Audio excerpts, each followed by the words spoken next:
Oi pessoal, eu sou o Liber. Eu sou o Rodrigo. Estamos aqui na Bienal com o Kitnet HQ especial. E esse aqui é Guilherme Kroll. Tudo bom, galera? O editor da Balão, o dono da Balão. Um dos donos. Não, mas é que assim, o dono do balão é muito legal, né? Que dá uma impressão que assim, você faz inveja para as pessoas porque você tem um balão e as outras não. É, mas não invejem, cara. Ter um editor no Brasil não é um motivo de inveja, viu? É, tudo bem.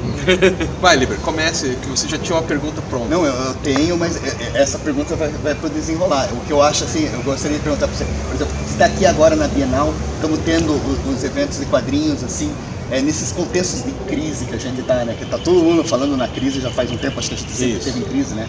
Mas assim, agora nesse contexto, eventos como esse, assim, você acha que eles ajudam a aquecer, dão alguma força? Como você avalia dentro desse contexto aqui? Ah, sim, eu acho que o evento é muito importante pra gente. O mercado de quadrinhos, a gente discute muito o mercado, a cena de quadrinhos, a gente conversa bastante com o Liber off-camera.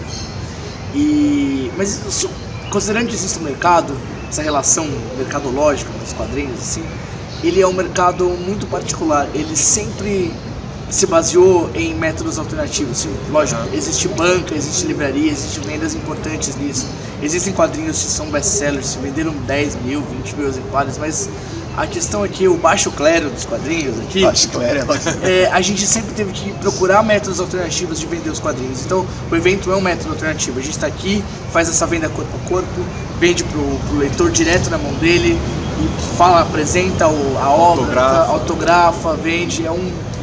É uma coisa que a gente sempre precisou. O Liber falou muito bem, a gente sempre esteve em crise. Para nós sempre existiu essa crise. Então, a crise global afeta a gente, sim, claro, mas afeta menos, porque a gente já sempre teve esse circuito um pouco alternativo. Vocês aprenderam a se virar com crise mesmo antes da crise supostamente existir. Sim, porque a gente sempre teve crise. A gente nasceu na crise, né? Claro. Você conhece a história dos quadrinhos, né? Com o lance com toda a história, né? Aí vem uma pergunta que é bem interessante, assim, por que você se tornou um editor de quadrinhos? Que essa é uma pergunta muito, acho eu, pertinente. Por quê? Qual a sua inspiração com isso? Ficar milionário parece que não. Não. Então o que é? Então, é o seguinte, eu gosto muito dessa história, é uma anedota que eu conto sempre. Assim, quando eu era criança, eu gostava muito de ler os quadrinhos de super-heróis, me alfabetizei lendo quadrinhos. Como todos? Como todos nós, e eu lia muitos quadrinhos de super-heróis e tal, e eu pirava que eu queria ser um super-herói. E tal, não sei o quê. Cara, posso só interromper um pouco? É que quando eu era criança eu fui fazer um daqueles testes vocacional e eu escrevi que eu queria ser cientista genético para criar os meus próprios X-Men. Pode continuar. Então, eu tava na 7ª série. É uma parada assim, 13, 14 anos. E aí meu pai falou, não existe super-heróis, tem que ser um bombeiro. Bombeiro é um herói, né? Então eu falei, eu quero ser um bombeiro. Mas se vocês estão vendo em câmera, eu sou meu físico, meu porte avantajado aqui. Eu não nasci para ser bombeiro, né? Não. E aí conforme eu fui crescendo, eu fui pensando assim, eu vou ser advogado, né? Advogado, aprender os... Ficar cego, pular por aí, assim, namorar Electra. Eu não sei quem está assistindo, se algum de vocês é advogado, mas direito é muito chato, né? Desculpa. Eu dou aula pra direito. Então é muito chato, cara. Isso é muito de lei, e a maioria das vezes você não vai conseguir prender o bandido e tal. Ou se é que existe o bandido de fato. Enfim, na verdade, cara, eu não gostava daquilo, eu gostava dos quadrinhos, eu gostava do meio. Aí eu tentei ser desenhista, eu tentei ser roteirista e eu não tinha o menor talento pra isso. E aí eu concluí que, na verdade, eu gostava de ler quadrinhos. Qual é a profissão que você lê quadrinhos? Editor. Ótimo. Editor é a profissão que você lê quadrinhos. Ótimo. E aí eu estudei editoração, eu fiz editoração na ECA USP. E desde que eu entrei na faculdade eu queria abrir minha própria editora, eu queria publicar coisas que eu gostava. E eu achei que começou ali, eu entrei em 2004. Em 2004 ainda o mercado editorial estava passando por uma revolução ali técnico-científica. Sim. De facilitação de publicação, está ficando mais barato a impressão de pequenas tiragens em relação ao que era no passado. Por exemplo, a Zarabatana, do meu amigo Cláudio Martini, surgiu em 2008. E outras pequenas editoras começaram a surgir. E era um cenário propício para você, quem, como eu, queria publicar, criar sua própria editora. A gente criou em 2010 com a proposta de publicar coisas que a gente gostasse de ler. E aí, essa história, a gente publicou bastante coisa, assim, todas as coisas que a gente gosta de ler, mas como eu falei no começo, eu sou só um dos donos da Balão, somos três sócios, eu, mais 2 sócias, a Flávia e a Natália. Por um quadrinho sair, nós 3 precisamos gostar dele, um quadrinho ou um livro, a gente publica livros de literatura também, e os 3 precisam gostar, então se nós 3 gostarmos, a gente lança. Mas além desse poder de veto, como é que vocês decidem o que lançar e o que não lançar? Cara, varia muito Vocês fazem ideia, assim, vocês fazem uma coleção, sei lá, coleção terror, coleção romance, coleção suspense, ou coleção artista tal, ou coleção colorido, coleção preto e branco. É legal você falar da coleção, a gente trabalha muito com coleção mesmo. A gente tem uma coleção que tá em ato agora, desde 2013, a gente chama a coleção Zug. São quadrinhos tristes e tal. Bem tristes. Aquele do Marinheiro, pelo amor de Deus, cara. Pobre Marinheiro, quem não conhece, leia. Tem tem até um vídeo nosso do Pobre Marinheiro. Os melhores. Cara, obrigado, gente. E a gente tem a coleção de autores, de artistas, mas assim, eu gosto muito de escolher uma obra que eu acho que precisa sair, assim, no sentido, tipo, ou um artista novo que nunca publicou, ou tá no segundo livro, e eu acho que eu posso acrescentar alguma coisa pra obra. Eu acho que nós trabalharmos juntos pode de alguma forma tornar aquele livro um resultado melhor. Então eu acho que tem que ter uma colaboração, tem alguma maneira de poder colaborar. Tem alguns autores que chegam com a obra pronta, que a única alteração que tem que fazer é uma vírgula, um acento. Tem outros que a gente trabalha todo o desenvolvimento, desde o plot até o roteiro, até a balonagem, ou layoutagem, tudo. A virada da página, né? Que o Sidney Guzman sempre fala do esquema, a virada da página. Assim, acho que uma pergunta boa, porque eu tô pegando o lugar do livro, tô perguntando tudo, mas o que faz um editor? Porque uma galera tem essa dúvida. Então, assim, o trabalho do editor de quadrinhos, ele é basicamente o que eu falei, assim, você trabalha com o autor para tornar a obra, assim, melhor, é diferente, talvez existe tem um editor que chama Max Brooks, desculpa, Max Brooks não, Max Perkins. Max Brooks é o filho do Mel Brooks. Isso, aquele que fez os zumbis. Vocês erram mundial Z.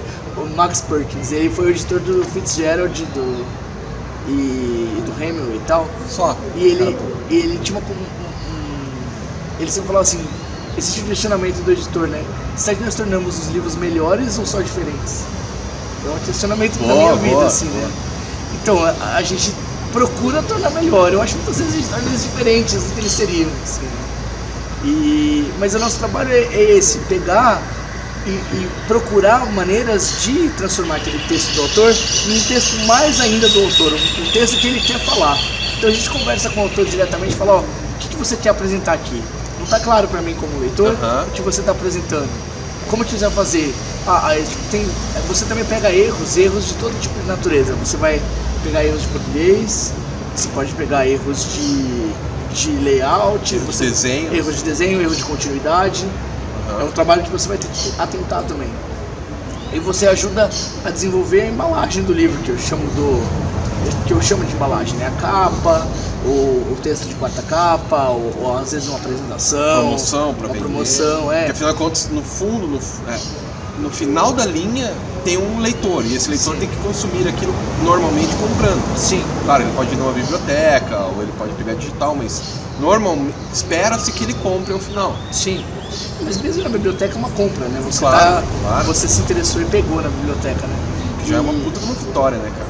Sim, o cara pegar pra ler. E é um negócio assim, tipo, nas editoras pequenas essa figura do editor se confunde um pouco com as outras coisas, com o marketing, com o publisher, né? O publisher é o publicador e tal. A gente acaba fazendo um pouco de tudo.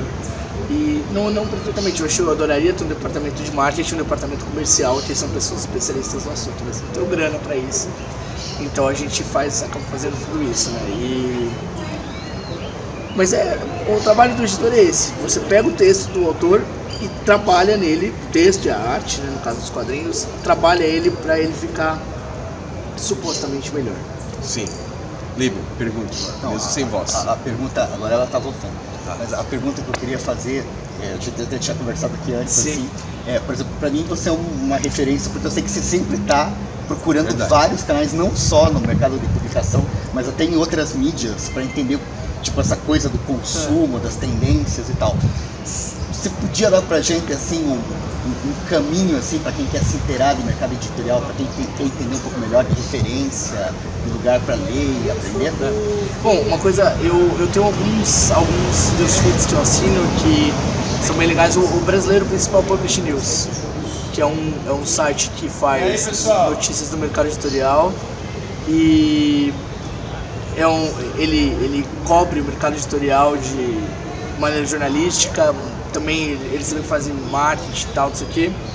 E E eles têm notícias muito legais, eles têm semanalmente uma lista de mais vendidos, que é a partir da Nielsen, que é uma empresa que faz consultoria de mercado editorial. Quem tiver dinheiro e puder contratar a Nielsen é uma base de dados bem interessante. Assim, alguns jornais, revistas fazem levantamento, eu sempre tento ler qualquer coisa sobre o mercado editorial. Parece, por exemplo, a revista Época fez uma matéria muito legal sobre as dívidas da Saraiva, da cultura e tal. Eu sempre procuro ler quando surge uma informação do assunto e ir atrás disso, né? Isso das fontes brasileiras. Eu assino também o newsfeed da CBL, que é a Câmara Brasileira do Livro, da SNEL, que é o Sindicato Nacional dos Editores e Livreiros, a ANL, a Associação Nacional de Livreiros. Você tenta, no meu caso, eu tento cruzar esses dados e tentar entender quais são as tendências do nosso mercado e ver o que está acontecendo, né? Mas tem muito do feeling, né? O editor, quando a gente fala de edição, a gente fala muito disso do feeling do editor. Desculpa, gente. Não é só você, o Liber também, o Quintanilha também tá podre, o Salete tá ruim. É frio demais, né? A gente vai explicar só uma coisinha pra você que nunca veio pra Curitiba. Lá embaixo, Paulo, tô gravando aqui, porra. Vai editar isso? Não. Não, mas aqui ele é o Paulo, meu amigo da faculdade, sim. Ele é gente fina. É legal ele sair no vídeo, a voz dele. Eu esqueci o que eu estava falando. Sim, tá todo mundo podre. Você que não é de Curitiba é o seguinte: aqui tá 5 graus de manhã, 27 à tarde e 4 à noite. Por isso que as pessoas ficam podres. Pode tá gravando. Desculpa, gente, torcer. Então, eu tenho essa questão do feeling do editor. Tipo, você recebe um livro e você fala, putz, isso vai ser legal, isso vai vender, ou isso não vai vender, ou isso vai ser interessante de publicar. Tem muito isso. É uma arte, não é arte, né? Mas é um trabalho que depende muito de intuição. Se você achar que isso vai ser... Aí tem duas anedotas que eu falo muito disso também, que é... Primeiro, sobre seleção de originais, né? Nos anos 90, várias editoras do Brasil receberam um original gringo para avaliar. Era um original que ele falava sobre... Era um livro de fantasia, e fantasia nunca tinha vendido bem no Brasil. Era um livro sobre escola pública britânica, que é um tema que é totalmente alienígena para o brasileiro. Ele era um livro, era uma série em 7 partes, só tinha 3 escritas até então. A gente não sabia se... Tinha um menino que dormia embaixo do... E várias editoras brasileiras recusaram. E se você conversar com várias pessoas, várias editoras que existiam na época, falam, putz, a gente recusou esse livro. Até chegar na Roku, e a Roku decidiu contratar, que foi o Harry Potter. O resto é história. Mas a pessoa que recusou o Harry Potter, ele não foi burro, ele tomou uma decisão a partir de dados se ele estava avaliando. Claro. É uma questão assim, tipo, talvez, eu não sei, não estava lá na época, mas eu não sei se eu teria recusado ou não o Harry Potter. Hoje é fácil dizer, lógico que eu teria contratado, mas não sei, né? Pois você conta um caso que, me lembro de uma história que você contou o contrário, que é o livro de sucesso que pode acabar com a editora. Sim. E eu adoro essa, se você quiser falar um pouco. É ótima. Assim. Vou contar só uma outra antes dessa, falar assim, o caso do... Em 2015, o livro que mais vendeu foi o Jardim Secreto, que é um livro de colorir para adultos, em 2015. Isso. Em 2014, se qualquer ser humano do mundo falasse, Guilherme, eu vim do futuro, vim de 2015, e o livro que mais vai vender em 2015 vai ser um livro de colorir para adultos, ninguém ia acreditar. Ninguém ia acreditar nisso. E foi o editor da Sextante e resolveu apostar e viu uma tendência no mercado editorial por um ano, livros de colorir para adulto. Então uma tendência, não tem como você se preparar, estudar, antever tendências e falar livro de colorir para adulto é a próxima coisa. Não existe uma forma. Não tem como, né? Eu já ouvi falar a mesma coisa do cinema também. Você nunca sabe quando vai surgir o próximo, sei lá... Matrix, Você não sabe. Às vezes são pessoas que você nem estão ali no radar e de repente...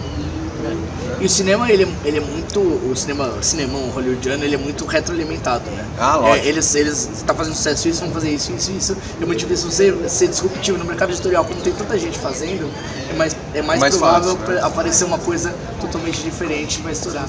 Agora, essa história que o livro falou, muitas editoras precisam tomar cuidado com o sucesso. Eu sempre falo isso, que às vezes o sucesso pode ser pior do que um fracasso para a editora. Porque a gente trabalha no ambiente do fracasso.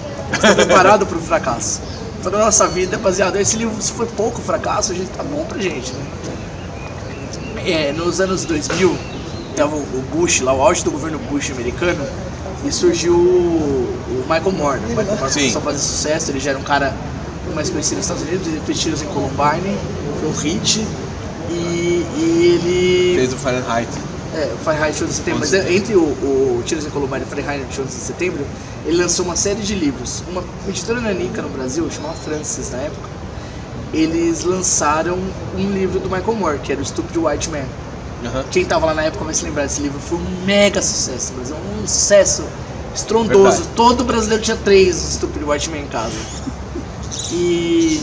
Inclusive era um Stupid White Man. Pois é. E aí a editora falou, pô mano, olha que você tá vendendo sei lá quantos mil exemplares por semana, vamos investir. Contrataram toda a obra do Michael Moore, montaram uma mega estrutura. E era só esse. No máximo assim, tipo, eu falo, 1 milhão comprou o Stupid White Man, 500 mil comprou o segundo, 200 mil compraram o terceiro, 200 compraram o quarto. De novo, o análogo com o cinema é que o Orson Welles fez com o Cidadão Kane. Sim. Fez o melhor possível do planeta, de repente vai aonde agora?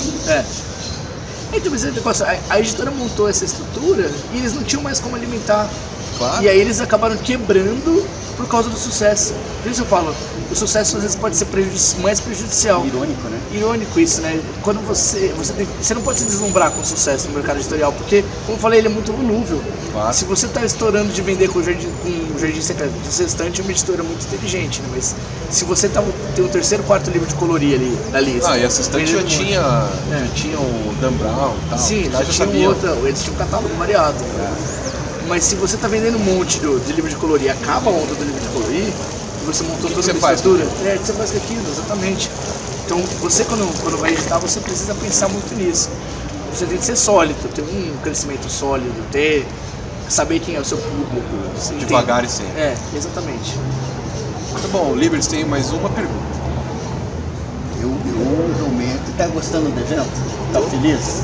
Curitiba tá te tratando bem? Não, tá gripado, cara. Ela não tá tratando ele bem. Então beleza. Então vamos, porque vai acabar realmente a coisa. Guilherme, valeu mesmo. Foi bem legal, Obrigado, cara. Obrigado a vocês. Espero que vocês tenham gostado aí de assistir. Eu tô sem voz, peço desculpas. Se eu tô vindo, peço desculpa pra quem for advogado, eu falei mal direito, mas Então tudo bem, daqui a pouco, só tomara que dê pra escutar que a gente tá gravando num lugar diferente, se enchendo de barulho, vamos ver. Tomara que dê certo. Falou, galera. Valeu, galera. Até mais. Valeu, pessoal.